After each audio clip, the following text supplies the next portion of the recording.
So my name's Emma Whitaker, and I head up the civil side of the forensic accountancy team at Bartfield's Forensic Accountancy.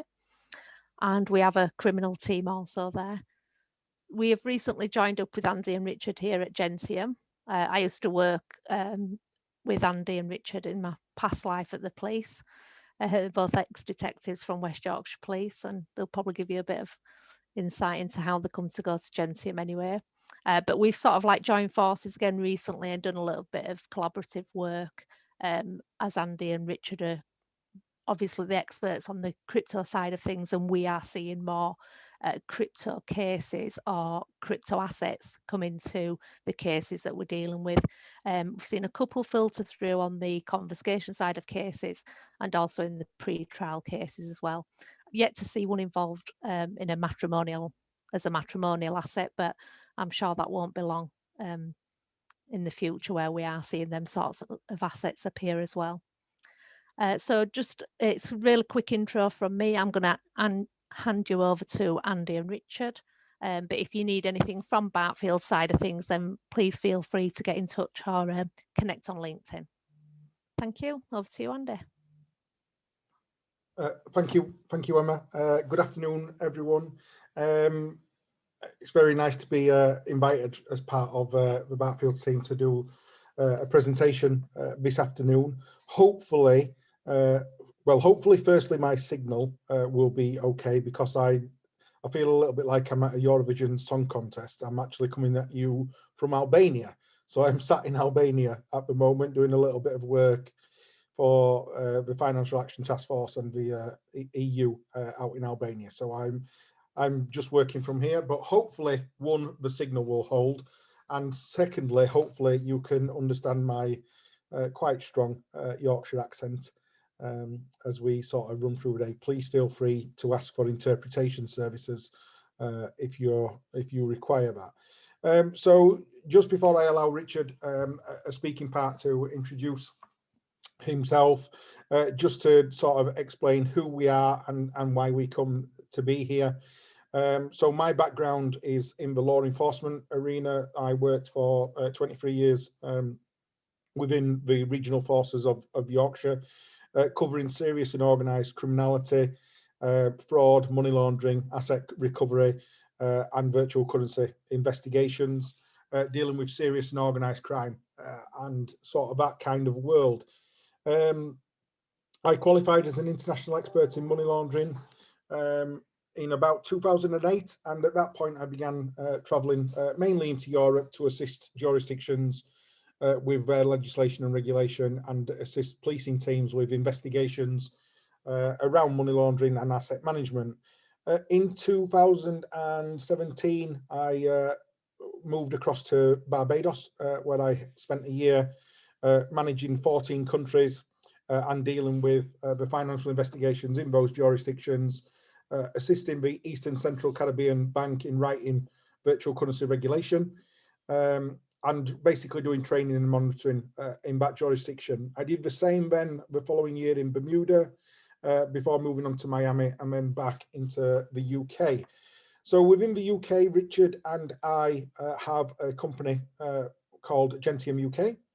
We deliver national and international work alongside law enforcement agents, judiciary, accountancy sectors, banking sectors, to guide and provide assistance where required. We provide work internationally as experts in the fields of money laundering and virtual currencies for the courts, both, as I say, within the UK and externally abroad.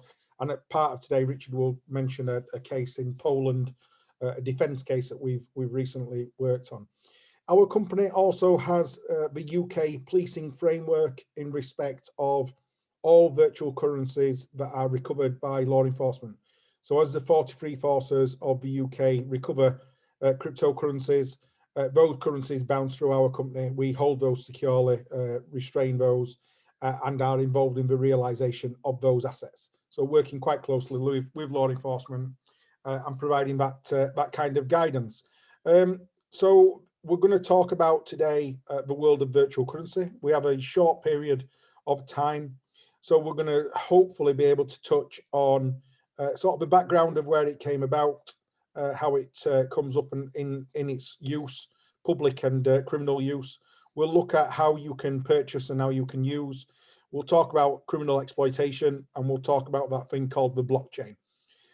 We'll then mention about the legislation and the amendments to the 2019 money laundering amendments, which obviously attract a little bit of work around virtual asset service providers. And this is where we feel there will be some crossover into your world. So that's hopefully what we're going to cover today. We've got a couple of open source websites that we'll be able to show you as we're working through the day. So please feel free to have a look on those when you get a chance. And Richard and I are more than happy to take questions at any point during this presentation. We appreciate it's a limited amount of time, so we're going to get through as much as we can in that time period. But if there is anything after this presentation that we can assist in, please feel free to drop us a WhatsApp, a phone call, an email, run through Emma and speak to us, and we will help out as much as we can. Richard, sorry I took an extra couple of minutes. Can I just ask you just to introduce yourself, and then I'll get started, please? Yeah, hello everybody. My name is Richard Strike, and as Andy sort of said there, that we used to work together at the West Yorkshire Police. I had 15 years service, mainly in financial investigations for the region and West Yorkshire Police. Towards the end of my sort of career, or before I resigned, I went to work for the regional cybercrime unit, where my specialism was then looking into cryptocurrency investigations, because we were popping up, these crypto ATMs were popping up everywhere. And we felt that they weren't sitting either with the financial crime or the cyber crime. They didn't know basically who to investigate it, and it was a countrywide issue. So then I started looking into investigating those.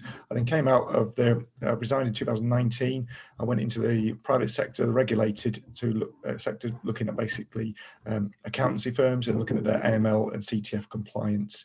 So really heavily sort of towards the money laundering regulations. And now we sort of pushed through, Andy and I, and we're now delivering virtual currency investigation for the City of London Police, as well as fraud and specialist fraud and a number of other training courses. One of the other areas is chain analysis, which we'll sort of refer to today, which is a software which reads the blockchain. We're also accredited trainers in that software, although there is other softwares available. There's about 5 main ones, but they all pretty much do the same thing, because as we go on to, you realize that the blockchain is a public ledger, so anybody can get access to it, and it's just interpreting that data which is on the blockchain, and that's what these softwares provide, a nice easy way to understand it. So yeah, any questions moving forward, then please, I'll sort of monitor the chat, or afterwards we can provide our details. If there's any questions or anything we can assist with, then please let us know. Okay, great. So I'm just going to share my screen, and hopefully that will work, and we'll get started and start working through some of the topics. So Richard, while I know that you're definitely on and I can hear you, as I share my screen, can you just please give me a shout just to make sure that you can see it? Okay, and there's not a problem, if you would, please.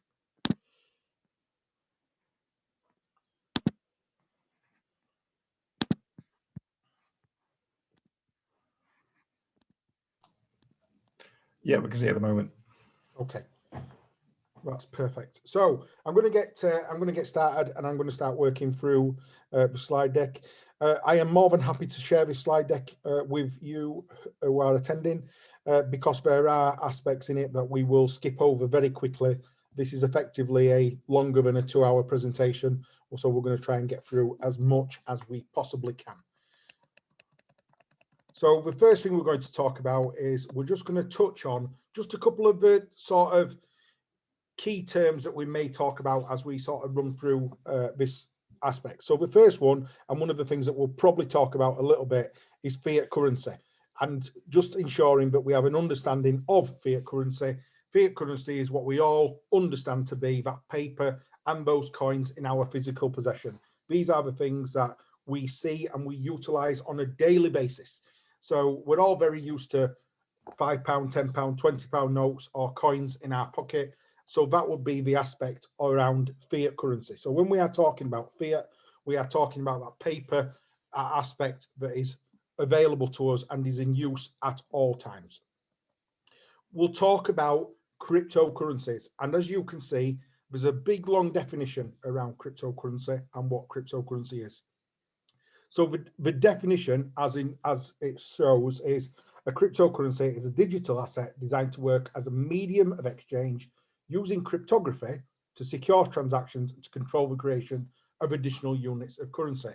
There's a lot going on in that description, but ultimately what we're taking from it, or what we are suggesting, is that a cryptocurrency is just another means of exchange. It is as simple as changing fiat currency for a coffee, or using your smartwatch, your Apple Pay, using your credit or debit card to tap on. It is just an accepted medium of exchange. Now, in relation to the background of it and this aspect of cryptography to secure transactions, we will come on to that process as we work through. Please be assured, today will not be technical. We'll try not to blow anyone's mind. And that cryptography that they are talking around is just the aspect of the background of the transaction, the coding that is created when Richard and I transfer one Bitcoin to each other, the piece of code that's then created that we then work through. And we'll show you how that works as we move through the day. So virtual currencies hold a different description. Virtual currency is a digital representation of value, as does digital currency. All these things, cryptocurrency, virtual currency, and digital currency, you will find there to be a lot of crossover between them as we are moving and working forward. And some people will talk about virtual currencies, some people will talk about digital currencies, some people will talk about cryptocurrencies. We're just running down the lines of these are all a medium of exchange. It is something that is accepted that I can use to purchase items with, to utilize that value. We are going to talk a little bit today about miners and their role in understanding and creating these transactions, verifying the transactions that are undertaken, and the aspects of how new coins are then created. So we will talk about the miners and their roles during the day and how they sit in the world of virtual currency and where that aspect is utilized. We'll talk about virtual currency wallets. Now, I don't know if you can see my screen, but effectively, we have a number of different wallets. One of those, a nice electronic wallet, may just be held on my smartphone. Nice and easy. I can go to the App Store, I can go to Google Play, and I can download what I require to hold the electronic coding for my Bitcoin, my Ethereum, the other currencies that are available. So it's just the electronic wallet that is holding the coding behind what you are looking for. We will talk a little bit about exchanges and virtual currency exchanges. And this is really the aspect that we may concentrate on when we start talking about legislation, because due to the amendments under the money laundering regulations in 2019 and the Financial Action Task Force recommendation 15 that should be brought in around controlling virtual asset service providers, we're then going to start looking at exchanges, what they need to do.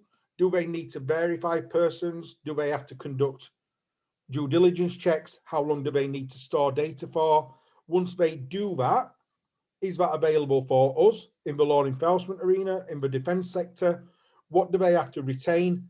What must be apparent at all points? And if it's not retained and not held, is there then an offence committed? So we'll then start having a look at those things. We will talk about hot and cold storage. So in regard to, for example, the cryptocurrency Bitcoin, when I want to purchase Bitcoin, I can either choose to hold it in a cold storage wallet or in a hot storage wallet. And they have different positives and negatives for each. So effectively, the wallet that is held on my mobile phone, my smart device, is a hot storage wallet. It is connected to the internet at all times using the 4G system. So actually, if I lose my mobile device, I can very easily just log in from my iPad or a computer somewhere else. I can get back access into my wallet and I can move my currency out. I can continue using it. And I've got that aspect of, I know I can use that money from anywhere. In the criminal world, so in that law enforcement arena, if someone has got a hot wallet, then once we start dealing with that person in custody, and we've got obviously that maximum threshold time of around 24 hours to 36 hours, depending on the serious nature of the case. If we haven't managed to secure the coins that are held in a hot storage wallet, there is potential for that suspect, for that criminal, to then leave the police station and log in using a different device and start moving his currency about. So we have that aspect around hot storage causing us in the law enforcement arena a potential problem. Sorry, Richard, are you talking? You're on mute. Sorry, Andy, you ask a question. Yes, sorry, I thought I saw you talking. Oh, sorry. No, fine. So obviously the other aspect around hot storage and the fact that it is connected to the wallet, to an internet server, means that potential there is risk for that hot storage wallet being accessed, being hacked, and being run through. So there are some positives and negatives. Obviously the opposite happens with a cold storage wallet. It's not connected to the internet. It is offline. It means it's a little bit more secure to hacking or theft. But likewise, if I then lose that cold storage wallet, then potentially I could lose my coin. We'll talk a little bit about anonymizers and mixers as we run through. And this is just the aspect that some currencies are being used through these processes to try and make it a little bit more difficult for us in the law enforcement arena to really follow the path and to be able to track and trace that system. Other aspects and other terms that we will also talk about during this session will be around really the blockchain and a little bit of understanding of that blockchain and the reward process. So the reward process is effectively the payment that is made to the miner, and that is the creation of new coin, new cryptocurrencies. So we'll run over that reward structure and you can see how much that reward structure actually works out as, because it's quite lucrative at the moment if you are involved in that mining and that blockchain aspect. So just to sort of give a little bit of a background, what we intend to do for the next little section is just to talk about really the history of cryptocurrencies. And when I really say I'm going to talk about the history, what I'm going to do is I'm going to talk about the history of Bitcoin. The reason I'm going to talk about the history of Bitcoin is because most people in the room, I'm sure, will have heard of Bitcoin. If I then start talking about other currencies or alternative coins, then it may be that we get a little bit lost because there are so many of them available to buy. So we're going to talk about this history of Bitcoin, how that works and how it's understood, how it's exploited, and we can transact that or transfer that onto any currency that is available on the market. So there's a little bit of a link there. If you get a chance, please have a read of that. The white paper that was produced in 2008 in relation to the development of Bitcoin, it's only 9 pages long. It's nice and easy to read. And really, to sum it up, it says that it's purely a peer-to-peer version of electronic cash to allow for payments to be sent directly from one person to another without going through a bank. So it eliminates that need for the financial institute, for a banking institute to be involved in the transaction. Now, obviously, if you think about making a banking transaction, if I want to send money to Richard, then it's nice and simple. We understand how the banking process works. There is a debit from my account. It leaves my account. It goes to a holding account at Barclays Bank. It's then sent to Richard's holding account at HSBC and eventually will be credited to Richard's account at HSBC. It will be instantaneous as far as we are concerned, and the banks completely verify that. So they're using a piece of code in behind to cause the debits and credits to leave the account or credit the account, which the banking computers understand. And they are verifying the fact that I have the money available, that it's available to leave my wallet, my bank account, and it then lands into Richard's bank account. Well, the cryptocurrencies, we're talking of a very similar aspect, and that's why we want to make it this simple understanding. But actually, we're looking at Bitcoin coming from my electronic wallet and being transferred to Richard's electronic wallet. Rather than it going through a financial institute, it just creates this little piece of code that we're going to talk about, and then the miners will verify that piece of code. They will add it to the blockchain, and that transaction is then complete and verified. It's moved from my wallet to Richard's wallet. So as of September of 2020, there were in excess of 6,000, or there were 6,955 cryptocurrencies on the market. These currencies can come about very quickly. They can leave the market very, very quickly. It really all depends on the traction that they receive. Some coins are here to stay. Bitcoin is definitely one of those that's here to stay. It was the first coin, and it's definitely here to stay. But we have had coins come on and off the market very, very quickly. And if you've got anything around a little bit of a maths brain or a cryptography brain around you, you could set up your own platform, your own currency, and you could start trading. You would probably need to get onto a few of the internet blogs and try and push it as best you can to save it from collapsing. But there is potential for a large number of new currencies to come about. So as we said, the first coin that came about was Bitcoin. One of the last ones that came about was Petrocoin. The only reason I mention Petrocoin today is because Petrocoin was one of those coins that came about from the government-backed coin. So a bank-backed coin by the government. And the Venezuelan government sort of came forward and said, this is really the future of where we are going. This is what we are looking for. We're going to create our own virtual currency that will be utilized in our country. You will be able to, as a Venezuelan, you will be able to go and pay for your petrol, your groceries, your rent. You will be able to do it all using Petrocoin. So they created the Petrocoin and they started pushing it forward. And what the government said in Venezuela was, right, we are all going to move towards Petrocoin. So please, people, bring your fiat currency into the banks, pay your fiat currency into the banks, and we will start moving forward. We will set you up with electronic wallets. We will show you how to use this system. You will be able to use Petrocoin very, very quickly and simply. Now, this is in a country where they are definitely dealing in cash. There is a large cash-based economy running in that process, and that aspect then, they were trying to almost force people into the world of virtual.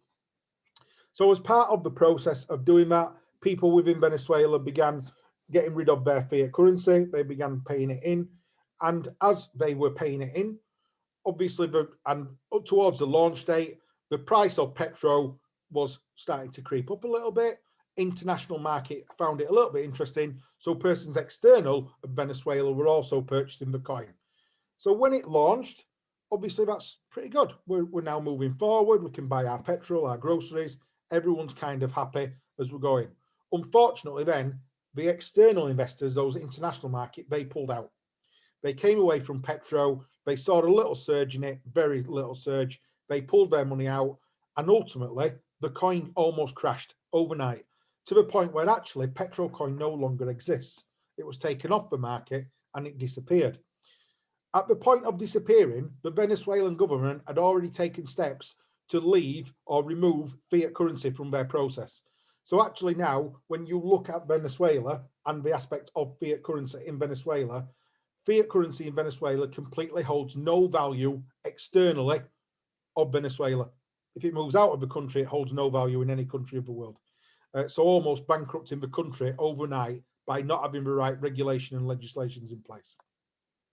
The future of virtual currencies looks a little bit similar to these coins that are coming about. We obviously have Bitcoin, and there is a huge surge in that that's going on at the moment.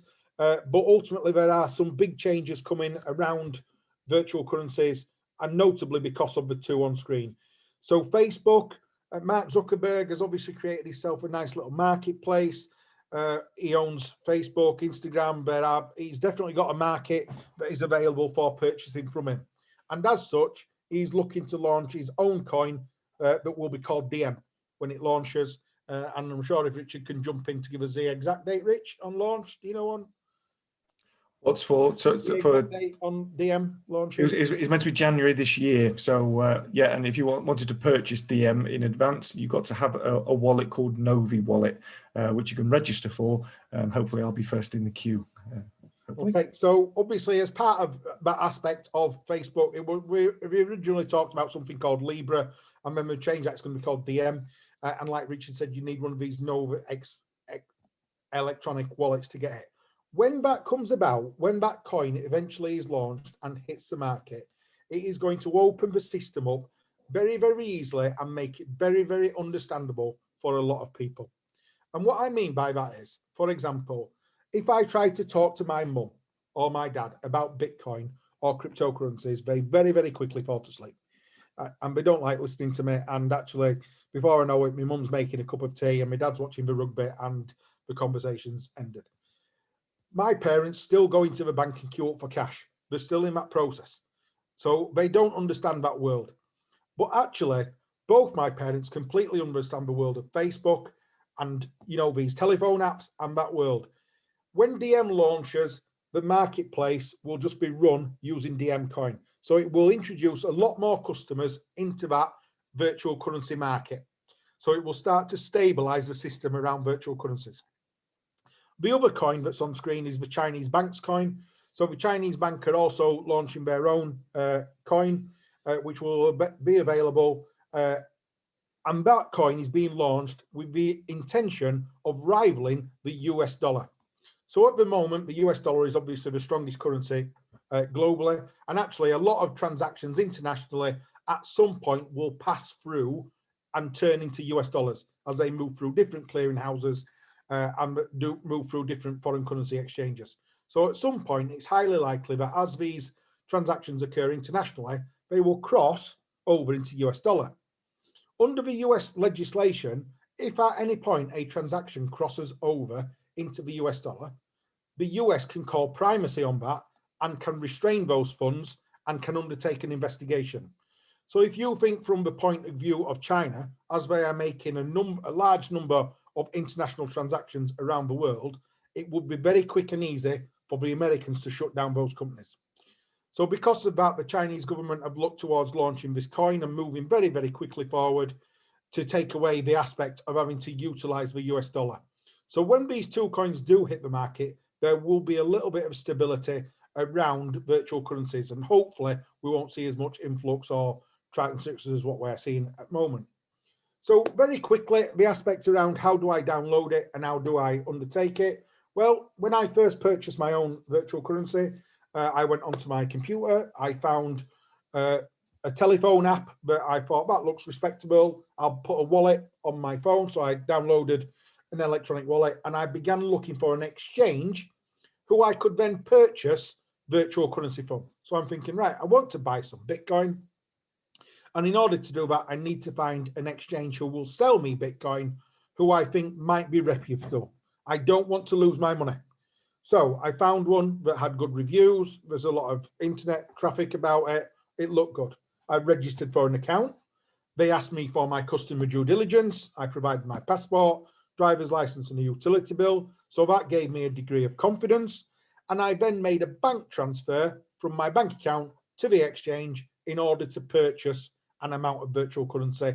And instantaneously, it lands in my electronic wallet. Nice and simple. I've left now a number of steps that are now available. So from the investigator's stance, from a defense stance, whichever way you look at it, there are now investigative steps that are available that will completely confirm that I have bought or sold virtual currency, how much I have moved, my customer due diligence, and also the aspect of the bank transfer. All nice and simple. When I came to sell my Bitcoin, I just did the same in reverse. I went to the exchange, provided due diligence, and they made a bank transfer from my electronic wallet into the bank account. I've got the cash, all good to go. Unfortunately, there are aspects whereby I would be able to still download or undertake Bitcoin. I would still be able to purchase it without leaving steps. So there are aspects around virtual currency ATMs, and we'll have a look in a second about Bitcoin ATMs, or local providers, persons who will meet me in the public park and swap me a bag of cash for Bitcoin. And these people are out and about and are very, very easy to find. And we're going to show you an open source website that will do that. So because of that, there is always an aspect about, is virtual currency really just in the criminal world, or is it actually in the legitimate world and it's being exploited?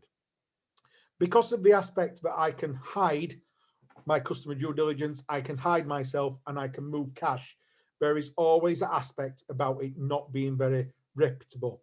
But we're going to sort of talk about that as we move on. So just a little bit of history as we sort of run through. One Bitcoin, I just did the price in the last half an hour.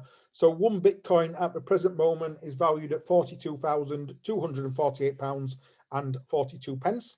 That's for one Bitcoin as about 30 minutes ago. So if you are buying Bitcoin, you don't have to buy one. I can buy a half, I can buy a quarter, a third, I can buy 100th, 1,000th, or I can just buy £100 worth of. You can buy any amount or any section of that. If anyone ever manages to invent a time machine, please consider going back to the 17th of July 2010, when the value of Bitcoin was 0.002 of a pound. So if you had invested £10 on that day, you would presently be sat on 200, and I've added an extra one in there in my typing, bad typing, Richard, I apologise. I know you picked me up on that. So that will be valued at 211 million as of today, if you would put £10 in. Now, as much as we sit there and think, I wish I'd have put £10 in on the 17th of July, you know, and this little crazy story about if I'd invented that, I'd have had all this money today. Actually, from a criminal point of view, this story is very, very widely known. And when we start discussing fraud and we start moving forward in circles of criminals utilizing Bitcoin for fraud, it is very often that we see spam emails and email traffic suggesting if you invest in Bitcoin today, then by tomorrow morning you can be driving away in a Ferrari. And they are utilizing this story of this exponential growth in the value of Bitcoin to say, invest in me and I will buy you cryptocurrency, and tomorrow morning you're walking away with a huge pot of money. And it's just being used in that criminal world because of that. And then we get back up, that's backed up by stories like this. So this story can easily be found on the BBC News website. And it's a story about a gentleman called James Howells, who, unfortunately for James bought Bitcoin very early in the career of Bitcoin. At the start, he held it on his laptop computer. It didn't really have too much of a value, nothing that sort of troubled anyone and wasn't worth bothering yourself about. When he replaced his computer, he decided, well, actually, my Bitcoin's worth nothing, so I'll just throw my laptop away. So he did. He threw his laptop away. His laptop got taken to the rubbish dump in Newport. Richard, Newport, just nod if I'm right. Yeah, Newport. So it got onto the rubbish dump in Newport. I think it's Port Talbot, actually. I think it's Port Talbot. I think so. Thank you. So it got dumped onto a rubbish dump. And because of the exponential growth in it, when this story came out last year, James Howell's laptop had 127 million contained on it in a rubbish dump. Now, since that story came out, the value has again quadrupled. So James Howells is probably sat on £850 million worth of Bitcoin that he's just sat in a rubbish dump. He is continually making applications to the court to try and excavate to find his laptop. And he actually made an offer of 50 million to the council if you allow him to do it, and they won't let him do it. But from a criminal element and that criminal aspect, we also start to see emails creeping about whereby people are saying, the criminal groups are saying, I have found the laptop. I have found the laptop of James Howells. If you invest with me, I will split the 127 million with you. And they use the BBC website story to corroborate that aspect. So all those things are then assisting with that criminal element. So transactions wise, just some dates to run through. So August 2008 gets registered. January 2009, the network is created. And then in January 2009, someone or a conglomerate called Satoshi Nakamoto mined a million Bitcoins. So they created 1 million Bitcoins and then disappeared. No one knows who Satoshi Nakamoto is. That person has never been identified. In my honest opinion, I don't think that's one person. I think that is a group or a conglomerate of educated people who have come up with this system and have then put it out to the wider world. One of the first ever transactions in February 2009, Papa John's Pizza accepted 10,000 Bitcoins in exchange for the delivery of 2 pizzas and a bottle of Coke. A little bit of a publicity stunt, obviously, but actually, when you then start looking at that, if we'd have retained that money from February 2009, that would now be worth 420 million. So a pretty expensive first date, really, when you start going on. And again, the pizza story is a well-recognized story in the world of virtual currency. It's talked about all the time at Bitcoin conferences, at virtual currency conferences. It's a story that's known, and it's a story that is then exploited and utilized by criminal groups. There's always been that question, though, around, is it reputable or is it not? And this is the problem. If I was to go onto the street today and ask 100 people, is cash legal? Then people would say, yes. All 100 people would say, of course it is. Cash is completely legal. If I were to ask those same people, are virtual currencies, is Bitcoin legal?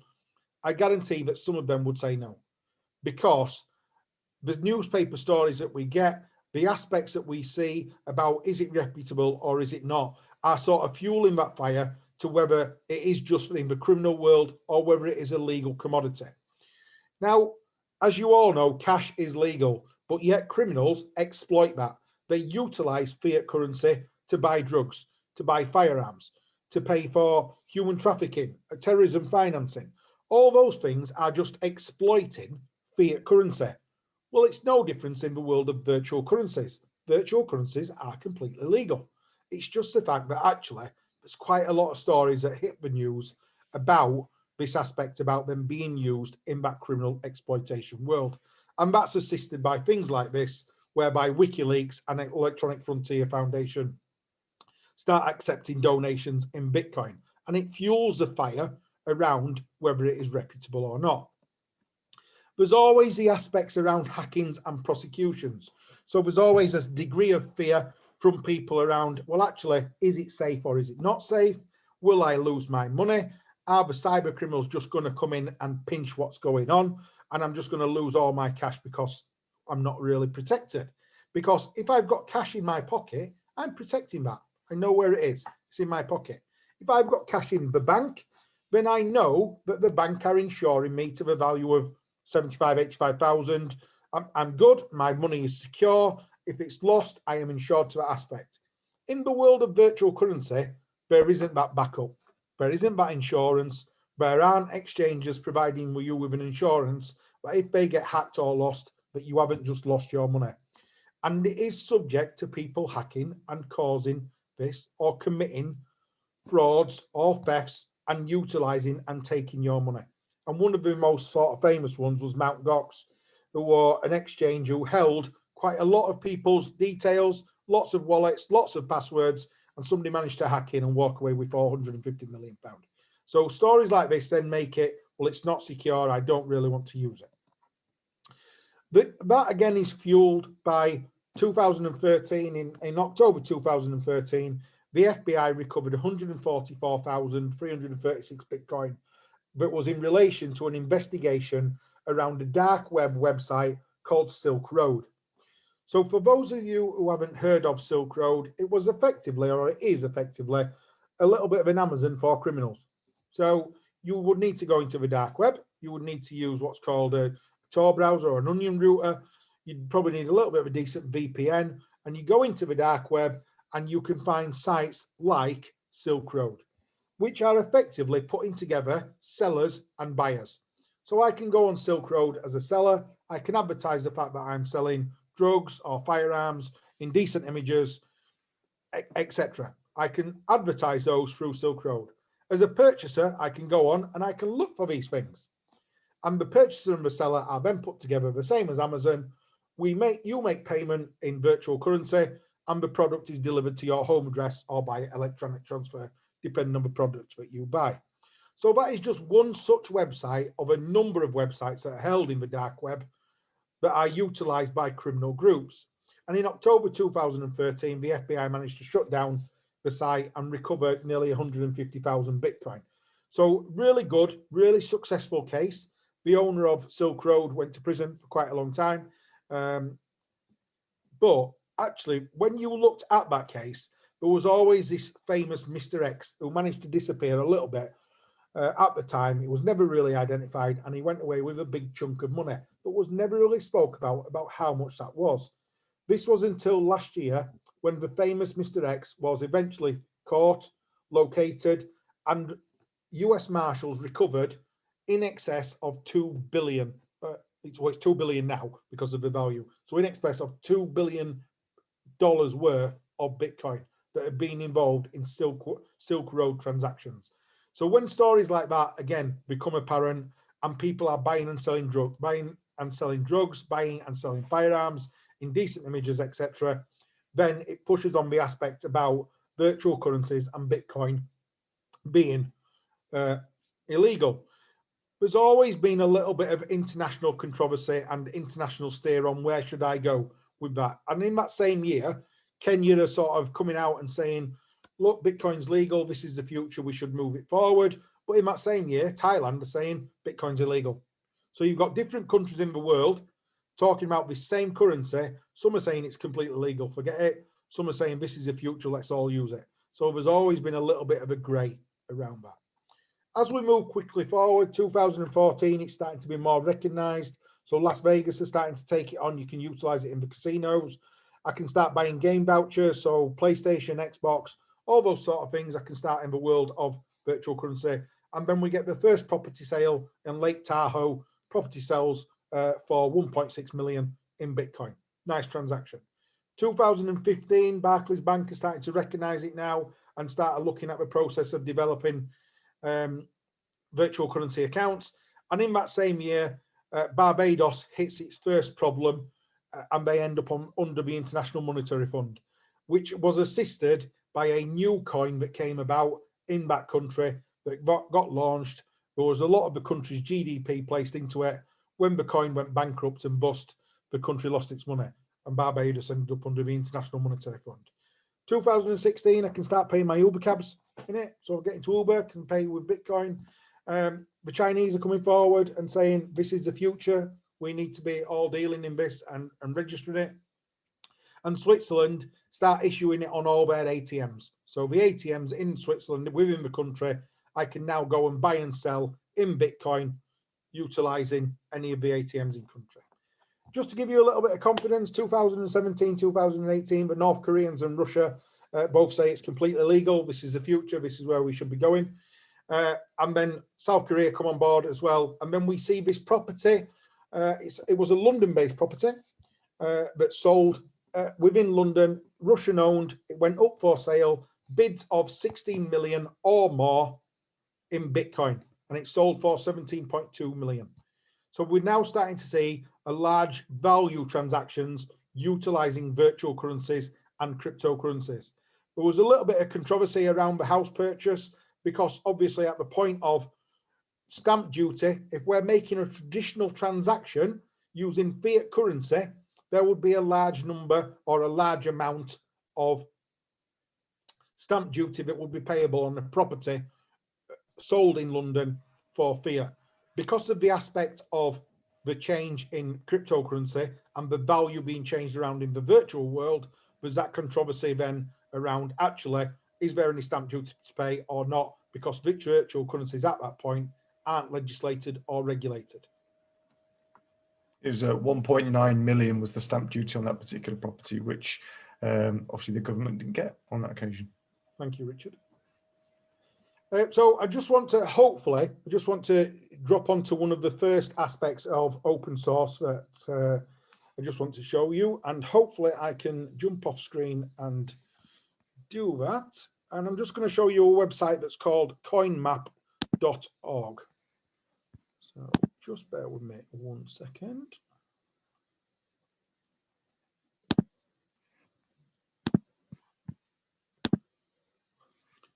Richard, can we see coinmap.org? Yeah, good. So this is a nice little website that's just available for you guys, just as we start looking at open source.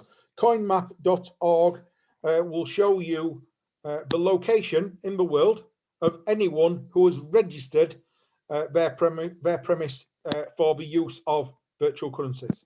So if we just click onto the map, just bear with me 1 second. So it's popped up on Tirana because that's where I am for the moment. Just going to get it out onto the world map.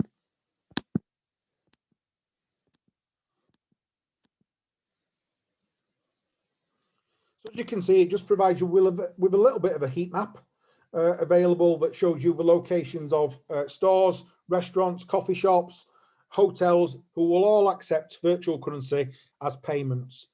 You have to be read. This is one where you have to register, so there will be more than this available, but these are the people who are registered. And very quickly, you can utilize this open source site. So if you get a chance, just have a look at where you are actually living or working, and you can sort of come down right down to where you are, to the point where it gives you the exact location, and from there I can then click on and get a little bit more information. So I didn't deliberately pick on this one. I apologise. So this shop is called iSensual. It's a premise in South Yorkshire. It provides you with the phone number, an email address, how long they've been accepting virtual currency for. They deal in adult toys and lingerie. And as you click down onto actions, one of the ones that I do like is, as an investigator, is this one, where I can literally click on Street View. It will take me to the Google Map location. I can have a little bit of a look around. I can see if it looks reputable, what kind of area it's in, etc. So just jumping onto another one, Jet Simulator in Doncaster. Again, I've got a phone number. I've got a website. We've been accepting since 2017. They provide simulator services for fighter jets. And again, I can go on, I can share the venue. If I want to say, Richard, we'll meet here. This is where we're going. I can report it if I'm not happy with it, or I can click on the Street View. It will take me to Google Maps, and it will start sort of, we can have a look, and then we can see, well, actually, what kind of area is it in? Is it reputable or not? Is it just something that's in a really bad area and we're taking virtual currency because we're not overly police friendly, possibly? But what is one of the open source websites that's definitely worth having a look through. So just to jump back onto the PowerPoint.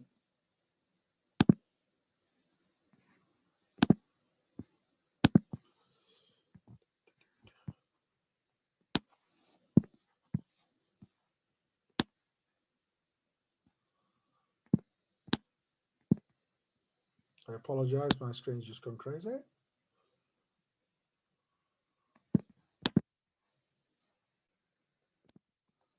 Okay, should be back onto CoinMap. Yeah, good. All right, so just moving forward again. So effectively what we're saying is virtual currencies or Bitcoin are just an independent payment system. They've removed the need for banks or governments to be involved in the creation of new coins or new currency. It's just an internet cash. It is just a nice, easy means of transaction. There is low cost in production, transportation. It's nice and easy. I've traveled abroad at the moment. I've literally come abroad with my mobile phone and no foreign currency because I've got virtual currency in my pocket on my phone. I can go and easily transact that anywhere where I'm working, and I can just use it globally. Saves me having to go through foreign currency exchange. I don't have to visit the banks. Nice and easy. So we're just going to move on to, just before I give you a little bit of a leg stretch, we're just going to move on to the blockchain. And we're just going to talk very quickly around the blockchain, which is this thing that, this ledger system that is recording and holding the transactions that are available to you. Now, as you will all know, in relation to a banking ledger, so the debits and credits of a banking ledger, if I want to get hold of them, I am either going to need my subject's permission. So I'm going to need permission from my client to get hold of his or her accounts, or from an investigatory stance, I'm going to have to make the right authorities, the right applications to the court system to be able to get hold of that debit and credit ledger from the banking institute.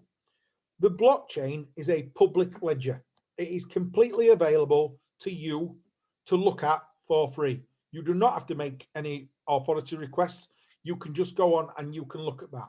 Each currency has its own blockchain that you can research and undertake. And actually part of some of the processes that Richard and I do, so we work both alongside the prosecution and defense teams in assisting them in tracking and tracing virtual currency and their movements.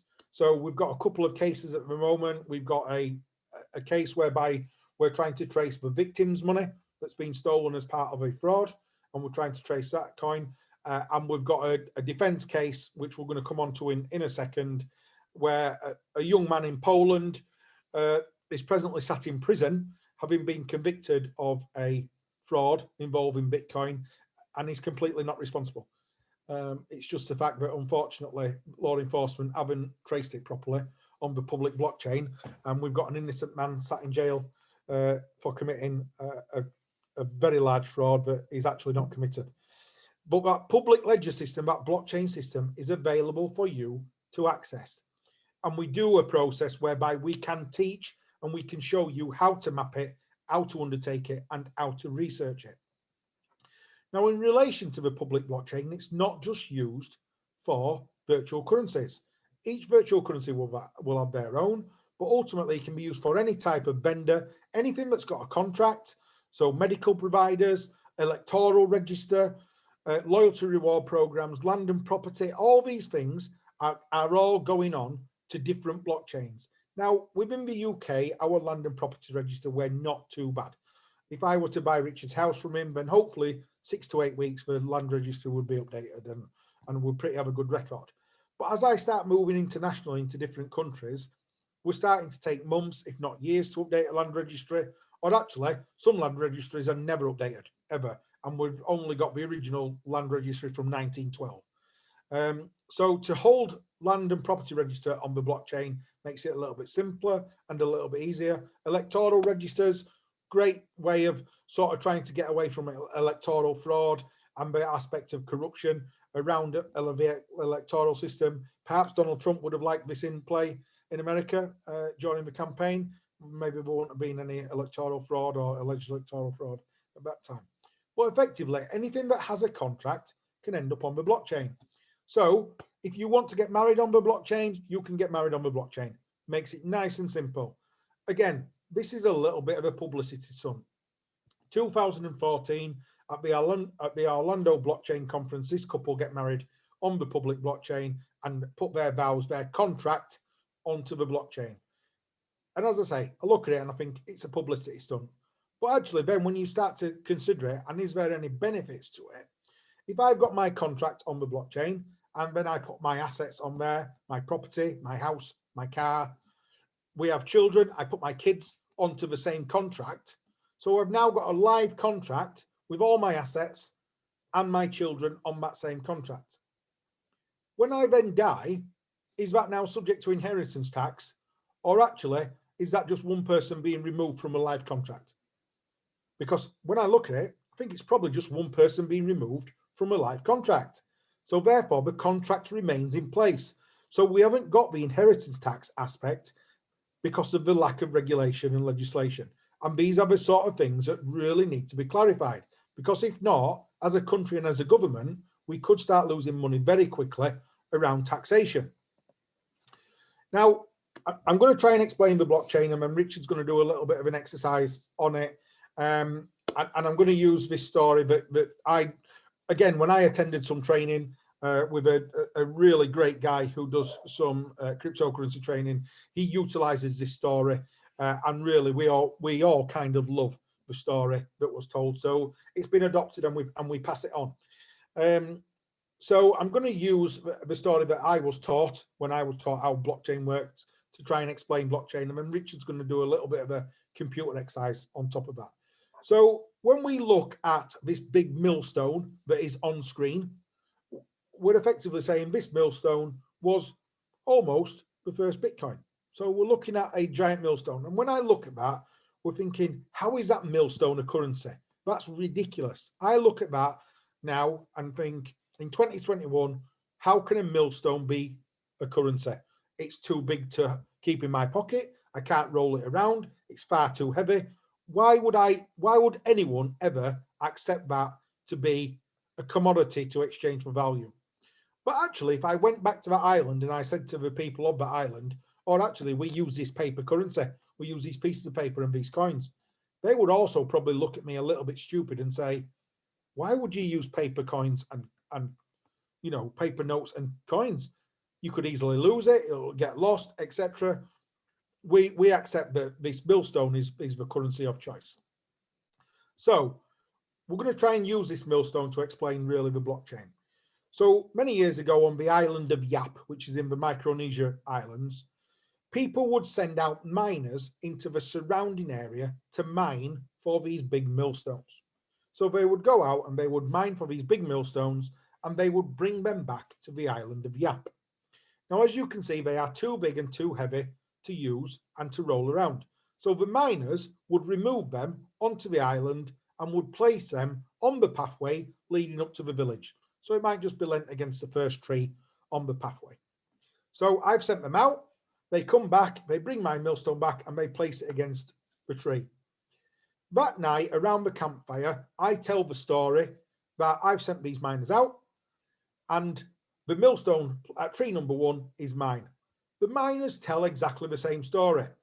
So that story is now corroborated and it's passed from campfire to campfire to campfire to campfire until everyone on the island accepts that that coin is now mine and the value related to it is also mine. Well, the next day I decide I'm going to buy Richard's house from him. So Richard, I say, I'm going to buy your property from you and I'll swap you my millstone. So Richard's happy with that. So that night I tell the story. I've purchased the house from Richard. The millstone is now his. Richard tells the same story. So we now corroborate each other's story. And that story is passed from computer to computer, to campfire to campfire to campfire, until everybody on the island accepts that it's true. Well, that's really how the blockchain works. When a transaction is conducted between Richard and I in a cryptocurrency, there is a piece of code created. And Richard's going to show you that in a second. That piece of code is then verified. The transaction is verified and it's added onto the public blockchain. Once it's added, it's then passed from computer to computer to computer until everybody completely accepts that it's true and it's there. All right. So Richard, I'm just gonna, can you just jump onto Anders Brown for me, if you would, and if you just take the next 5 or 10 just to do an exercise on blockchain, if that's possible. I'm just going to stop sharing my screen to allow that. I'm going to try and stop sharing my screen. There you are. Thank you. Okay, can you everyone see Anders Brown with Andy? Can you see that? Yes, can see that, Richard. Thank you. Thank you. So basically, this is a quick demonstration which you can go on to. It's called andersbrownworth.com, and it's a hash generator and also a blockchain. It's just a good way of trying to demonstrate how the blockchain works. So first of all, we've got to try and understand what hashing is. So basically, this white field here, this data field, I can type any number of numbers and digits, or I could put the entire works of Shakespeare in this particular field, and I will always get a 64 unique hash for this, and it's a string of letters and numbers, capitals as well. So if I typed in so the word password, for example, I always spell it wrong the first time, I'll get this unique hash of 64 digits. Okay, if I then changed the capital P to a little p, you will see that the entire string changes. It's not just 1 or 2 digits within it, the entire string changes. So this is why we basically say that we don't use a password as a password for your credentials. Is because this string of letters will be stored somewhere on a spreadsheet to basically guess what the password is, if that's your particular password. So basically I can type in any number of sort of letters and numbers in here and I'll get this unique string, this hash. So how it works on the blockchain, so it's very, very similar, is that this would be block number 1. Okay, so if, for example, today I gave Andy £10, what I could do is I could type in this letters and numbers and we can read it as Richard Strike to Andy Tennant, £50, and it's on the date and time, for example. So if everybody who's part of this virtual training saw me give Andy £50, we could all confirm that. And it's a bit like the Island of Yap story. Everybody's seen that value transfer from me to Andy. So everyone says, yes, that's absolutely fine. So what we're going to do is we're going to mine it. Okay, and we're going to validate that process. And basically, we're going to say, yes, I can confirm that happened. And this hash here now is a series of letters, and this is the answer to an equation. So if all of us try to guess this particular algorithm here, this answer of 000 and all these letters and numbers, is very similar to that hash. If we guessed that, the first person to get it right would be rewarded with £300,000, because that's about the equivalent of what you're getting. You're getting 6.25 Bitcoin for the first person to guess the answer. Okay, so if I sort of went in there and changed it, and I'll show that in a minute. So the first person to get it gets £300,000. So it would take us a long time, even though there's 20 odd people as part of this virtual training, it would take us a long time to eventually get that string of letters and numbers in exactly the right order, and including the capitals and little letters as well. Okay. However, what miners have is they have the supercomputers, which guess these answers about 1 million times a second. So they'll quickly fire in all these answers, and the first supercomputer to win it will get that £300,000, and then they'll move on to the next block. Okay, so what happens is, so that's block number 1, and it's gone into green because it's true. Everybody's seen that £50. And what we'll do is, so the next block then, block number 2, is Leandra is going to give Emma Whitaker £100, and there's a different date and time on that. Okay, so what you'll see is that this hash, this unique hash, is now embedded in block number 2. Okay, and with this new set of data here, we get a brand new hash. So if everybody in this virtual training again saw Leandra give Emma £100, everybody say, yes, I saw that. We're going to validate that one, and we can mine that. Okay, and now again, we're going to guess a hash.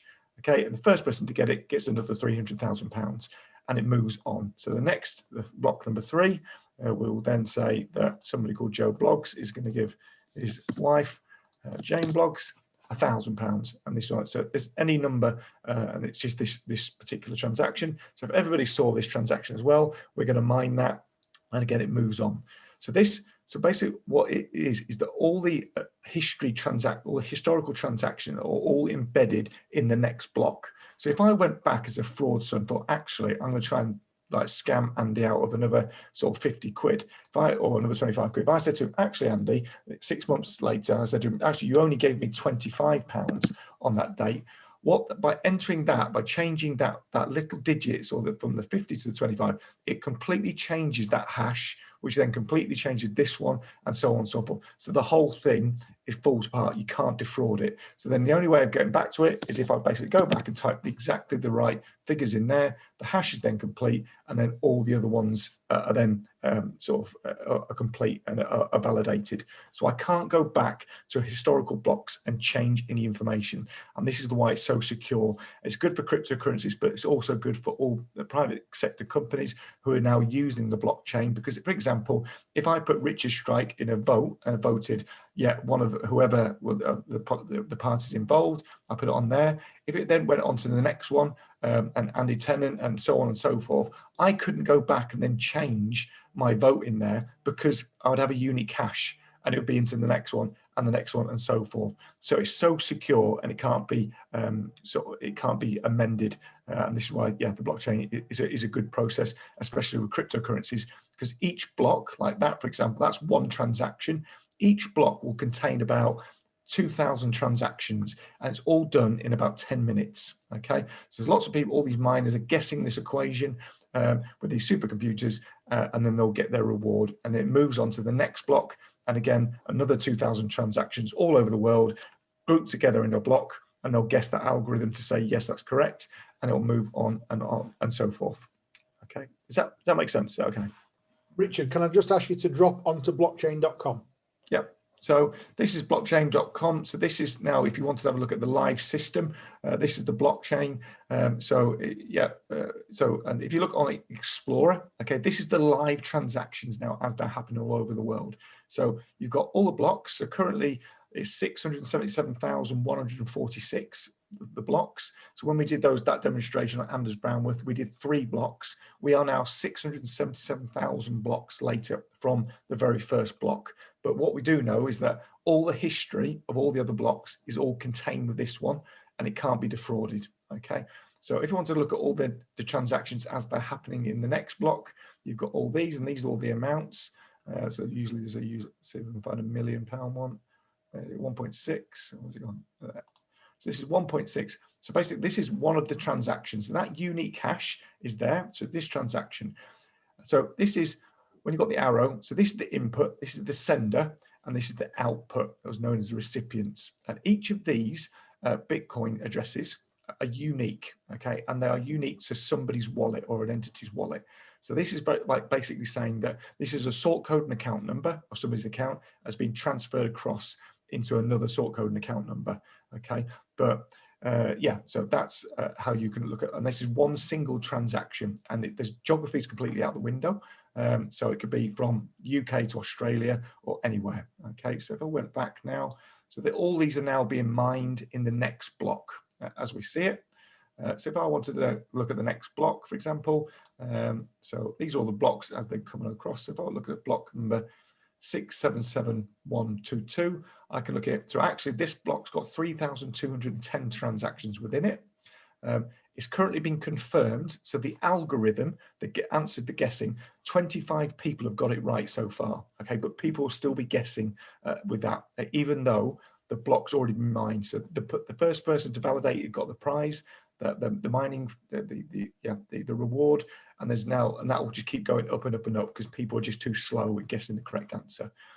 So if I wanted to now, I could then scroll down, and these are all the transactions as part of this block, and I could scroll right down and I go right to the end, which would be 3,210 different types of transactions. Richard, So, can you just change it to US dollars for a second? Yeah, fine. So just on top of that, so if you wanted to guess the answer, this is the difficulty of it. So you'd have 1 in 21 trillion, maybe 806 of chance of getting it right. Okay, so yeah, you got more chance of winning the lottery of actually getting it correct or guessing that time. That's how difficult it is to guess that particular algorithm. So on the blockchain on here, it gives the option to have it in US dollars as well. So if I went to transactions, for example, on here, so this is in Bitcoin. Okay, but if I wanted to, I could put US dollars, and I could say that that's the actual transfer is for $99.34, and it's moving across. Obviously, this is the current value of Bitcoin. So if I wanted to go to a block, which was say quite many years ago, or so look, 300. So if I look at this particular block, this was in February 2015. Okay, so if I then looked at one of these transactions on this particular block, like this one, then we will see that it was 0.2. So at the time, or currently, that would have been a $12,000 transaction as it currently priced. But if we scroll down, the actual value when it's transacted was $50. So you can see how much it's increased. So in February 2015, that transfer was worth $50. If it's done in today's time, it would be worth $12,000. So that's the increase there for you. So this is the blockchain. So this is basically all the transactions as they're happening all over the world, and geography is completely out of the question. Okay. Any questions on that? So that's it for your perusal, really. So it's all there. So yeah, all of these. And when it comes to investigating, what we're basically trying to do is we're trying to find out that address, which wallet does that address belong to? So when we're talking about wallets, it could be an online, offline wallet, but it belongs to a wallet. So when we're doing our investigation, it's that attribution, because when it comes to a normal transaction, like bank account to bank account, we simply go to Barclays and say, or Santander and say, can you please tell me who that account belongs to? But with wallets, we all control our own wallets. So there's no middle entity.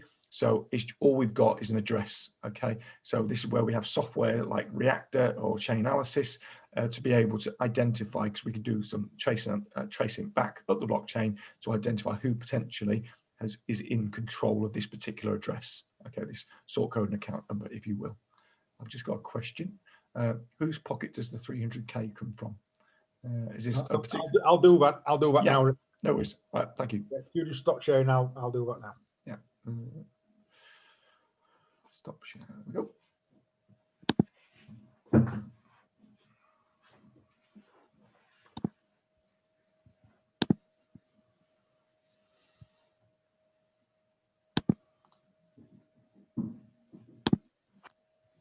So just to answer that question before we just have a short comfort break. So Richard talked about the aspect of if you're the winning miner, that you get paid this £300,000, which seems, or $300,000, which seems ridiculous. So mining can be really, really lucrative. If you're the person who is responsible for adding the next block, you do get paid a lot of money. But as Richard showed you, there is a 1 in 21 million or 21 trillion chance of you guessing it right. So actually you've got more chance of winning the lottery 3 weeks on the bounce than you have of guessing the right answer. Now, so it can be lucrative, it can be expensive, it's very much open to criminals. But just to show you on this reward chart. So what happens is, obviously in the line of the banks, when you start looking at banks, then the Bank of England creates new currency. If we need new currency, then the Bank of England creates that new coin, those new notes. In the world of cryptocurrency, in this Bitcoin world, when Bitcoin first came about, when it was written, it was shown that there will only ever be 21 million Bitcoins created.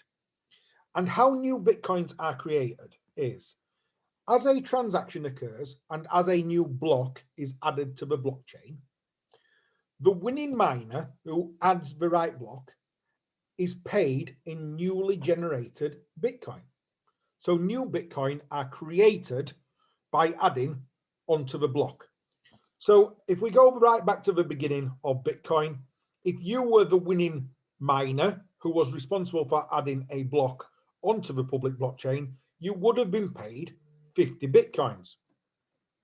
Now, over a 4-year period, that number halves. We have a halving. So actually, at this present moment in time, if you are the miner responsible for adding a block onto the public blockchain, you receive 6.25 new Bitcoins. That is what you receive. And that equates to about $300,000. So that's what you get. We actually had a halving in May of last year. So before May of last year, it was 12.5. It's now at 6.25. So in about 3 years' time, it will halve again to 3.125, and it just keeps halving every 4 years. In 2140, in the year 2140, all Bitcoins, all 21 million Bitcoins will have been mined. So that's effectively who's responsible for paying. You are paid by the generation of new Bitcoin, and new Bitcoin are created every 10 minutes as a new block is added onto the public blockchain. So it can be lucrative. You can go out to Amazon, you can buy yourself a mining rig and plug it in. But as we've shown you, the chances of you winning, very, very slim, very slim. And just going back to what Richard said around amending, because it is so secure, you can't go back and amend it. So it's such a real good system, very, very secure system. So what I want to do is, if it's possible, I'm just going to give you all just a couple of minutes, just to stretch your legs, just to fill your water or your coffee and tea up, maybe a toilet break if you need one. So we'll just literally take 5 minutes, if that's all right, and then we'll just come back. We'll talk about criminal exploitation, and we'll have a quick look at the legislation. So it is, by my watch, it's, oh, in fact, I'm in Albania. So it's, what time is it in England? 17 minutes past 3. So 5 minutes, please. So 22 minutes past 3, just 5 minutes, and then we'll kick back off again just to finish off the last sections.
Okay, I'm going to kick back in just because we're very obviously short on time. There's a lot to cover. So I'm just going to go back to sharing my screen.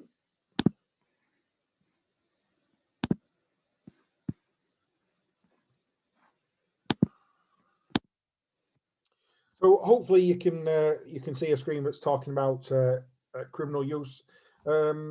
Emma or Leandra, I know we've lost Richard now. Would it be possible just for someone just to confirm you can see the screen that says criminal use, please? I can see it, thank you. Thank you. Okay, that's great. So just covering off really this aspect of why it's got this dark entity, and is it actually used by criminals or not? Well, from my stance as an investigator, it is just another value and another means of an asset that is exploited by criminals, exactly the same as cash.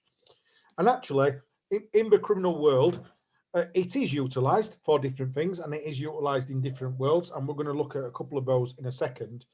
But the sort of problem that I really see around it is the aspect of lack of understanding from the law enforcement or within the judiciary completely around what we can track and trace, what we can follow, and what we can prove. Because actually we can do quite a lot more than law enforcement are aware of, or we can do quite a lot more than criminals are aware of. So it is completely traceable to the point of A to Z, and we can look at it, we can create nice graphs and charts to show you where you are going. And actually, when I look at international money laundering, and sometimes they talk about follow the money. If you follow the money, you'll find the criminal, or follow the money. In international laundering, you can't follow the money. The money doesn't move, only the value of it. So that is quite a difficult task. In the world of virtual currencies, we can follow it. It is traceable, it can be followed. So it's just trying to get that across to more and more people. But it has that aspect around dark web. It's definitely used as a bit of a commodity on the dark web for movements around products. There are a large number of sites, and I think someone posted in the chat room about there was actually a movie being released on Silk Road. I'm sure it won't. It'll create a couple of its own storylines, but there are aspects in the dark web, and getting onto the dark web, the transaction of choice are different types of virtual currencies. Buying and selling illegal commodities, entering into chat rooms, illicit activities, indecent material, all available on the dark web, all utilizing virtual currencies as their method of payment. It's obviously very, very highly linked to cyber criminality and aspects of crime. And it's only because it is their chosen method of payment. It's not criminal, it's just their chosen method of payment. Because actually, as a criminal, I do not want a bag of cash. If you give me a bag of cash as a criminal to deal with, it's difficult for me to get rid of. The risks around having a bag of cash as a criminal is a difficult thing to have. How do I get rid of it? How can I pay it into the banking system? Am I actually going to get robbed? Am I going to lose it? Bags of cash are difficult for criminals to deal with, so they don't want it. They would rather have a virtual currency transaction. So we start seeing it a lot in cyber criminality as well, and in those ransomware attacks where you get a little piece of code that's hidden in maybe a Facebook message, a YouTube video, a pornographic video. It can be hidden anywhere, and when you click on it, unfortunately your computer locks out, and then it says you have been locked, please. But as this one says, this is asking for the card details. Rather than it asking for card details, it will provide you with a wallet address, an electronic wallet address, and it would ask for a small payment. So they always ask for really small payments on these ransomware attacks, $200, $300, $400. And that's because they send them out en masse. And they just hope that actually, if it is $300, there is a good chance that you may just pay. Whereas if it was $30,000, probably cheaper to break my computer and buy a new one. So a lot of these ransomware attacks are sent out en masse in the hope that you will open that spam email, that you will open that Facebook message, you get your computer locked, you pay the money. I'm going to give criminals a little bit of respect here. Generally, if you pay it, they will generally open your computer, but you might end up on a little bit of a suckers list whereby they'll just pass you around between their friends. So cybercrime definitely linked into that sort of world. The map that you can see in relation to kidnappings, all these countries have reported kidnappings that have all involved aspects and stories of kidnappings being paid in Bitcoin or other virtual currencies. And that's because actually, if I commit as an organised crime group a kidnapping, I don't want the bag of cash for $1 million or 2 million in cash. That is going to create me a huge amount of difficulties. So actually, if I get paid in virtual currency, it's very easy for me to transport. It's very easy for me to move. I've got my mobile phone. I can carry as much virtual currency as I want just in my electronic wallet. There's a little bit of a story that I leave on the young lady who's on screen, Anne Hagen. She was kidnapped on Halloween 2019. She's the wife of a billionaire oil tycoon from sort of the Scandinavian region. And the criminals, when they kidnapped her, they asked for 9 million or the equivalent of 9 million in Bitcoin. Unfortunately for Mrs. Hagen, her husband said, no, I don't deal with criminals. I'm not paying you. So he didn't pay her. She wasn't returned. At Christmas 2020, the criminals asked for 7 million in Bitcoin. And Mr. Hagen again said, no, thank you. I'm not dealing with criminals. Now, actually, when I look at that case as an investigator, I'm sort of thinking he's probably killed his wife. And he's using a Bitcoin kidnapping to try and hide the fact. Because if he hasn't killed his wife, when she gets out, he's going to be in a lot of trouble. So I think it's probably that case. It's obviously, unfortunately, linked to espionage and terrorism financing. And again, there's a link here that is worth a read, the RAND report that talks about criminal use of cryptocurrencies for aspects around fundraising, terrorism financing, training camps, and other linked criminal activities. Definitely worth a read, and it shows you how some of the established terrorism groups are now moving into that world of virtual currency in order to fundraise and try and eradicate being able to be traced.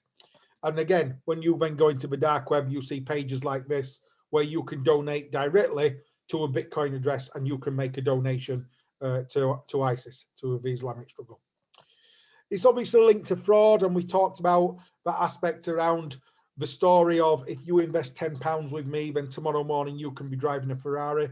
And stories like that do assist the fraudster in sort of saying, well, actually, if you invest with me. So we look at advanced free frauds, investment frauds, Ponzi schemes. We have a lot of an aspect around pyramid schemes where they talk around FX and crypto. All these things are just highlighted and utilized by criminal groups in order to move virtual currencies and to move them around. But when I look at this, I put this, hopefully you can see this on screen. The criminal groups don't only target the vulnerable in society, so they won't only target the vulnerable. This letter I quite liked. It's a letter that was printed on Buckingham Palace headed paper. It was franked from Buckingham Palace. It was allegedly signed by Edward Young, the private secretary to Queen Elizabeth. And it talks about Britain going through the struggles of Brexit, and we're in economic downfall, etc., etc. And it's asking for people to donate between 450,000 and 2 million in Bitcoin on the promise that they will get 30% back in interest. So we're not just hitting the vulnerable in society. Fraudsters will attack and hit everyone. And we're really looking here at party donors, people who are anti-Brexit, people who are pro-Brexit, royal supporters, people who would hopefully see that if I invest 2 million, I will get 30% back. So maybe a little bit of greed going on in that. So they will target anyone in relation to fraud. We are starting to see, unfortunately, very much around trafficking and prostitution, human trafficking, child sexual exploitation, and there are a number of images that float around the internet very openly and very freely, which show girls who have been forced into prostitution, girls who have been kidnapped, generally young girls or young boys who have then been trafficked, who have either been branded or tattooed with a Bitcoin logo, and payment is made by scanning the logo that is on that person. So it's definitely used in that sort of world, which is a little bit of a scary world, unfortunately.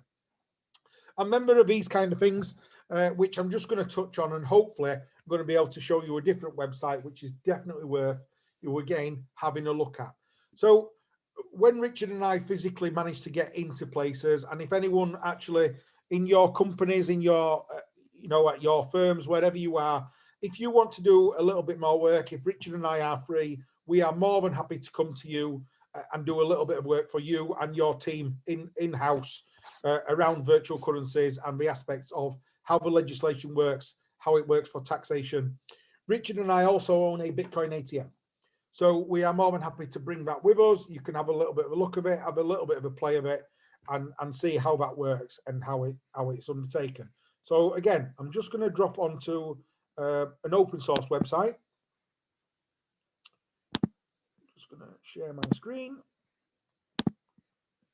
So I'm going to go onto a website that's called Coin ATM Radar. So Emma, Leandra, just shout up if you can't see that, but hopefully you can see the website that's called Coin ATM Radar. So Coin ATM Radar, definitely worth having a look at, people. Open source material. This will give you the location of every registered ATM in the world.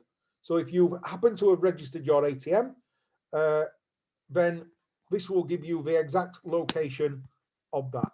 So just coming on to, again, I'm just going to scan it out onto the world map. So you can see there's a large number of machines around the world, all in different locations. I'm going to leave it up to you to decide if you think Bitcoin ATMs are being used for criminals or within criminal use. I'm just going to steer you a little bit over towards Colombia, where there's actually 42 machines in Bogota. I'm not suggesting by any means that all machines are linked to drug use, but possibly some of those might be. So as we come down into the United Kingdom, again, you start breaking down, you can have a look at the locality, where you are, see where your nearest machine is, go and have a look at it, see if there's a queue of people standing there using a bag of cash to dispose of their currency. Because actually what happens with these Bitcoin ATMs is I can attend with my criminal bag of cash, I can pay my bag of cash in, note after note after note, and I can walk away with a QR code. So very, very easy for me to get monies into the financial system. So just coming down, I'm deliberately going to show you a machine that we know and that we've had a look at before, and is a really interesting machine, this guy in Reading here. So I'm going to have a bit of a click on this guy here. So when I look at this ATM, this is at Dash Express at 15 to 17 Duke Street in Reading. And I can see this is telling me that this machine will buy and sell Bitcoin, buy and sell Bitcoin Cash. It will buy Ethereum, and it will buy and sell Litecoin. So it's using 4 different currencies, buying and selling. And if I then click on View Details, it brings me up a separate screen, which I can have a bit of a look at. So let's run down. So what have we got? We've got the location. We've got a mobile device linked to it, a mobile number linked. We've got an email address linked. On the right-hand side, I've got the exact location on Google Maps. I could have a look on Street View if I wanted. I've got some nice photographs all available to me, so I know what the machine's looking like. As I come further down, I've got the full address. I've got the opening hours. I can click on Google Street Maps. So again, I can look exactly at the location where it is. Is it reputable or not? Is it in a little bit of a dodgy shop that is just being used by criminals? As I move further down here, I can see on this machine that the owner of the machine has set some limits. So the person who owns a Bitcoin ATM is responsible for setting the limits. So this owner has decided that you can transact with his machine up to the value of 5,000 per transaction without leaving any ID. So I can transact £5,000 in cash without the need for me to leave my passport or my driver's license or verify who I am. So when I look at that from an investigator's stance, well, actually, if I'm a criminal group using a mule to get rid of my money, all I'm going to do is I'm going to give them the bag of cash. I'm going to tell them to go to the machine and pay 4,900 in and scan and walk away and then start again. That way, we're not leaving any verification. We're not leaving any detail. I'm just going to move up a little bit on this guy, because the other thing that you are responsible for as the owner of a machine is you are responsible for setting the percentage markup. So what is your markup for using the machine? So for this guy, he will sell you Bitcoin at whatever the price is, plus 45%. So he wants an additional 45% on every transaction. So if I want to spend 10,000, it's actually going to cost me 14,500. Now, when I teach this from an investigatory stance, and we talk about this with law enforcement and the law enforcement arena, I use this machine as a perfect example, because actually, if I am a normal customer buying Bitcoin, why would I even go anywhere near this machine? Why would I pay an extra 45% when I can just go onto Google, find an exchange, and effectively swap my money without paying any percentage? So when I look at this, the only people in society who are prepared to lose 45% on every transaction would be an organized crime group trying to launder their money into the financial system, because it's not their money that they are paying in. So this machine is perfect example for extremely high rate and the aspect of, well, who is actually using it. So those machines, this will give you the location. So have a look, see where there's a machine nearby you. And as I say, these people, the owner of the machine is the one responsible for setting the limits and also responsible for setting the percentages. Now, the reason that we highlight this is twofold. I'm just going to show you another website in a second, but when the legislation was amended on the money laundering regs in 2019, that came in on the 10th of January 2020, part of those regulations effectively made anyone acting as a virtual asset service provider or anyone who ran a Bitcoin ATM, they were effectively working as a money service business. So if I'm working as a money service business, I am then responsible for ensuring I retain customer due diligence, ensuring my staff are properly trained, ensuring I identify source of wealth, ensuring I keep my records for a minimum of 6 years, ensuring that I have a money laundering reporting officer and I report any suspicions of terrorism financing or money laundering to the National Crime Agency. If I fail to do those things, then I am effectively in breach of a regulation. Now, I appreciate being in breach of a regulation won't generally get you sent to prison. And in fact, you'll probably get a little bit of a slap on the wrist and perhaps a fine. But actually, I just want you to bear in mind that regulation and the breach of those regulations. For those of you who have previously come across anybody who is involved as something called a high value dealer, as a high value dealer, as someone dealing in cash, 10,000 euros or more, you have to register with HMRC and you have to do very, very similar things to a virtual asset service provider. So I have to keep customer due diligence, I have to check source of wealth, I have to take customer IDs, I have to train my staff, I have to have a money laundering reporting officer. If I don't do it, I am in breach of a regulation and I can get in trouble. But there is an extra piece of case law around high value dealers. And the piece of case law is called RVJGE commercials. And that piece of case law talks about a case whereby a company, JGE Commercials, were prosecuted for being high value dealers and failing to register as a high value dealer. So they were in breach of a regulation. But the value of the transaction, which I think was off the top of my head was £136,000, was determined to be criminal property. And it went right through the high courts and it's now case law. So that by breaching a regulation, it made the value of the transaction criminal property. If it's criminal property, it's therefore money laundering. So actually, when I look at the virtual asset service provider regulations or the regulations which cover you as a Bitcoin ATM, if you fail to register, you would be in breach of a regulation. If you are in breach of a regulation, it could be pushed, but therefore the value of that transaction becomes criminal property. And if it's criminal property, it's then into money laundering. And certainly from a law enforcement point of view, law enforcement are being pushed to start investigating persons who are virtual asset service providers or persons who are Bitcoin ATM owners who they think are linked to criminality.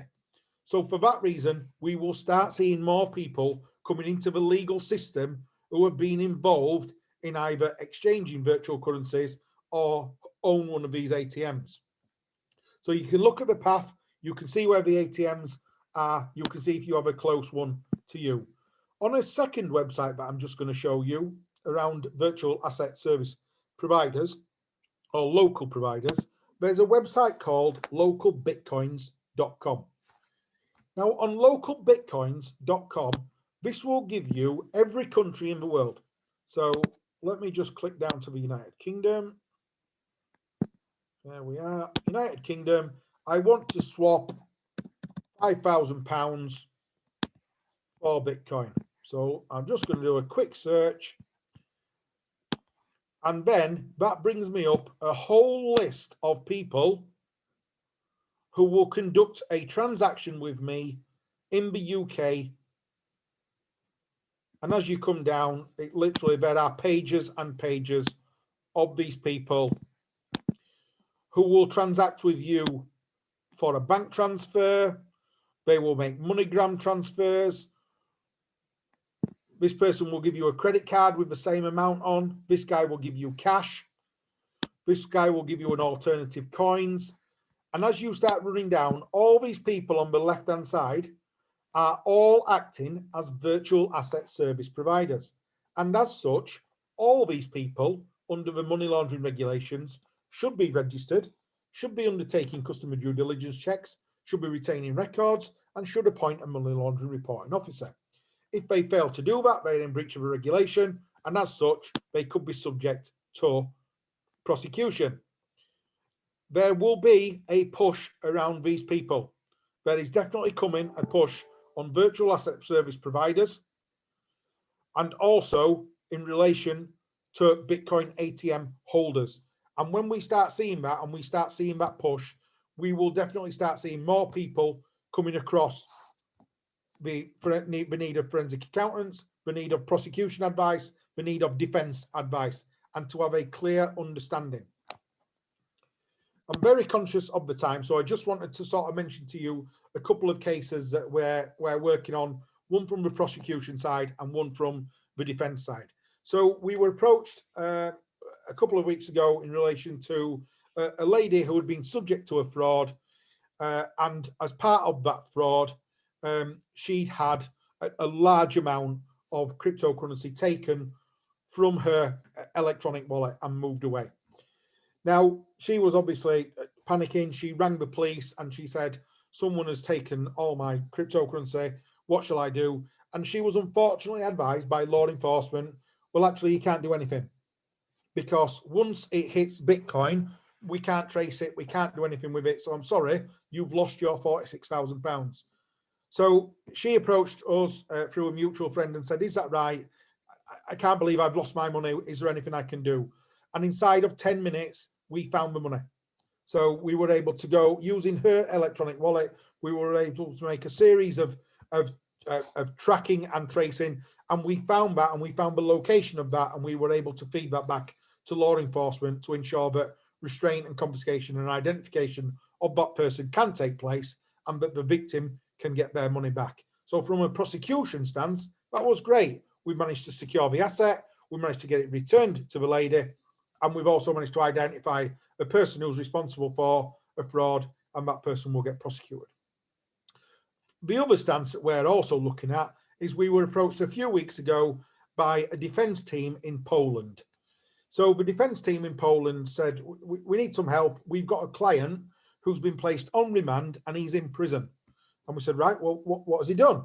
And we said, well, the police are alleging that he is the mastermind around a big fraud whereby a payment was taken and 6 Bitcoins were removed from the victim's wallet. So 6 Bitcoins, we're looking at 300,000, and he's then taken that money.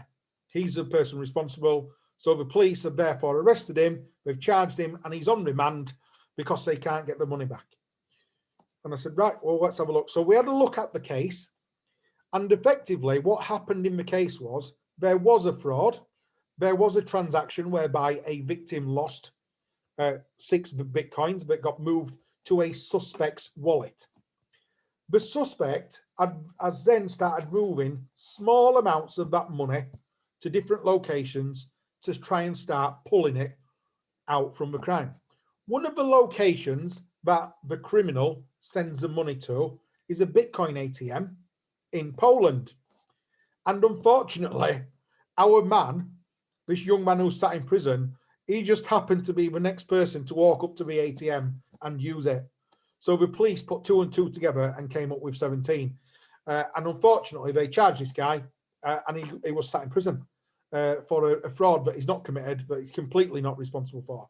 So we did the defence work around that to show that actually that person can't be responsible because of A, B, and C.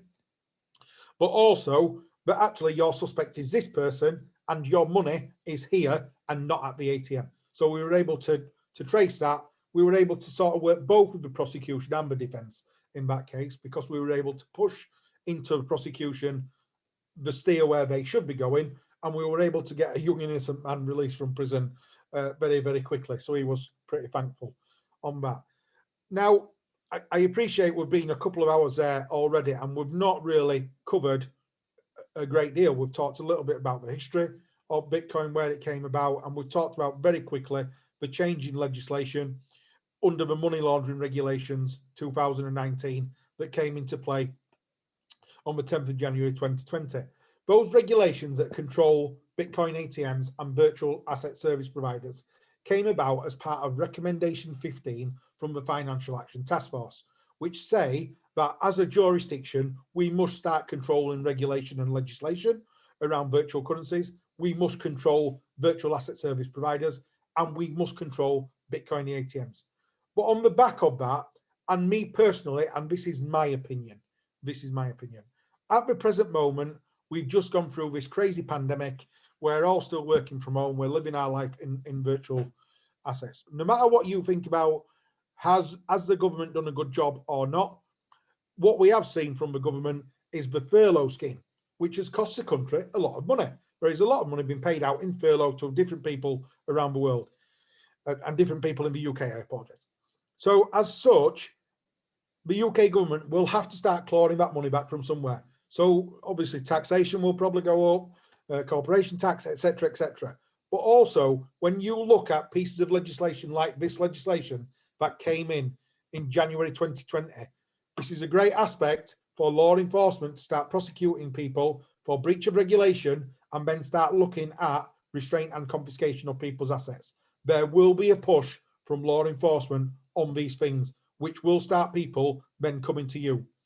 The accountancy sector are also being pushed to start making sure that people are declaring the right amount of taxation on virtual currencies. So a lot of people are of the understanding that if I invest in Bitcoin, then when my Bitcoin goes up in value and I take it out into fiat currency, I am then responsible for paying tax on that. That's correct. If I've invested 2 years ago and Bitcoin's gone up in value, when it comes out into fiat currency, I'm responsible now for windfall tax and paying back money. But actually, if I invest in Bitcoin, instead of turning it into fiat currency, if I transfer it to another currency, Ethereum, Ripple, Litecoin, etc., I am responsible for paying taxation every time I move it to a different currency.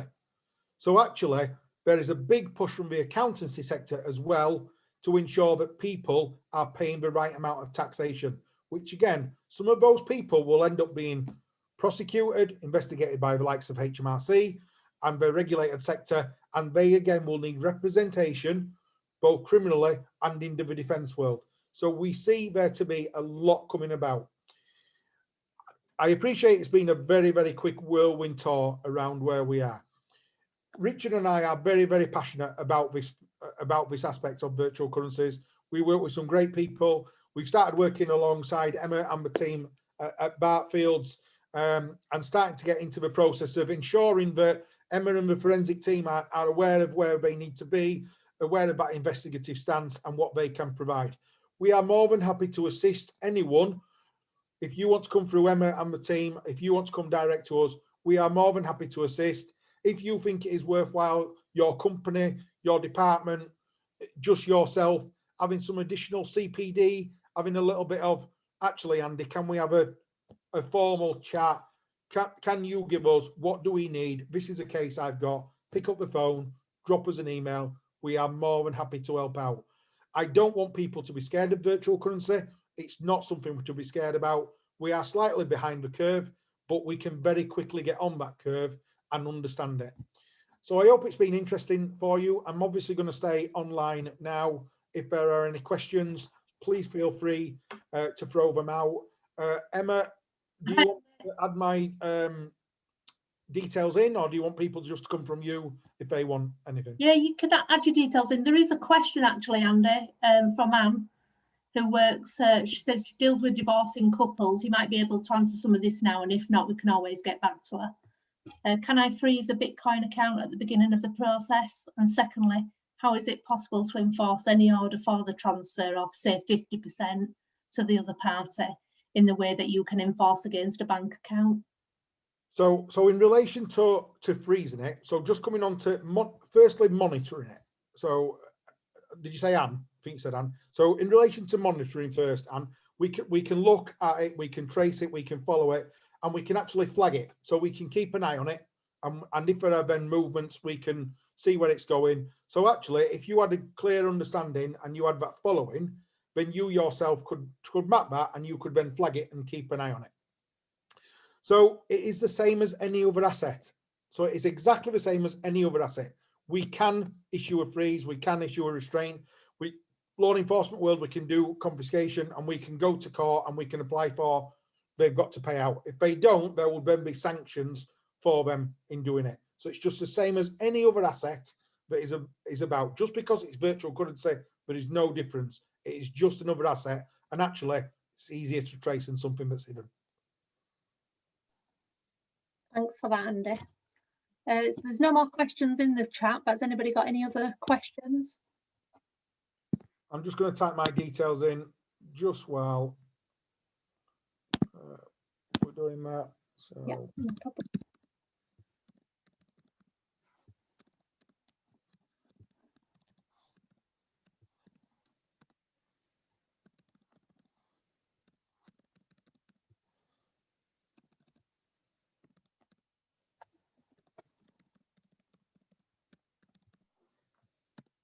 hopefully I spelled everything right. Yes, I did. Okay, great. Well, as I say, please feel free to drop me a line. If it's something that we can assist with, then that's great. I know we're getting sort of a team at Bartfields very much up to speed very, very quickly. Richard and I are generally UK based, unless I can get myself on a plane somewhere. I take all the nice places, I send Richard to all the bad ones. But certainly internationally, if you need assistance with that, we can certainly assist right across the board. We do have, oh, sorry, go on. Sorry, Linda, I was just going to say thank you very much, but if there's anything else? We've got another question in the Q&A. So are you only caught by the money laundering regulations if you do things by the way of business, or is anyone selling them in a personal capacity also caught? Okay, so if I hold them personally and I'm just moving mine, giving mine to Emma, then that is a personal transaction. But actually, as soon as I step into the world of, if you are then selling it, you become a virtual asset service provider. All right. So I would have to be sort of giving it to Emma for it not to be caught up in the money laundering regs. I'm guessing, and just on a personal note, obviously, if you're money laundering, like you are with that, you know, a criminal, then obviously you're committing money laundering, whether it's with crypto or not. It's still. Well, I mean, obviously, Emma, you know, you worked with me a long time. You know my stance on money laundering, and this is sort of the aspect that is being really pushed. Money laundering, as you all know, is criminal property.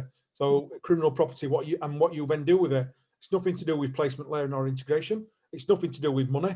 It's to do with anything that's come from a criminal act or criminal gain. So completely across the board with virtual, and there are millions and billions running all the time in virtual currencies. So it is only a matter of time before you start seeing it. I sometimes talk about, obviously when we talk about organized crime groups, when you look at some of the older organized crime groups, they do like cash. They like the feel of cash. They like that aspect of the £10, £20 note. They like that. But cash is difficult. It's a nightmare to get rid of. And actually, when you look at our organised crime groups, they are getting younger and younger. So the next organised crime groups will come from my children's generation. So I have kids at 16 and 17, and it will be their generation who will be the next organised crime group. They do not deal in cash. That age group don't deal in cash. They deal in virtual currencies. They understand it. So crime will obviously go that way as well. Agreed. Okay. Thank you all very much for your time. Please feel free to drop me a line. Thank I you. hope it's a nice sunny day in UK and you all enjoy the rest of your evening. Thank you again, Andy. No problem at all. Speak to you soon. Bye-bye. Bye-bye.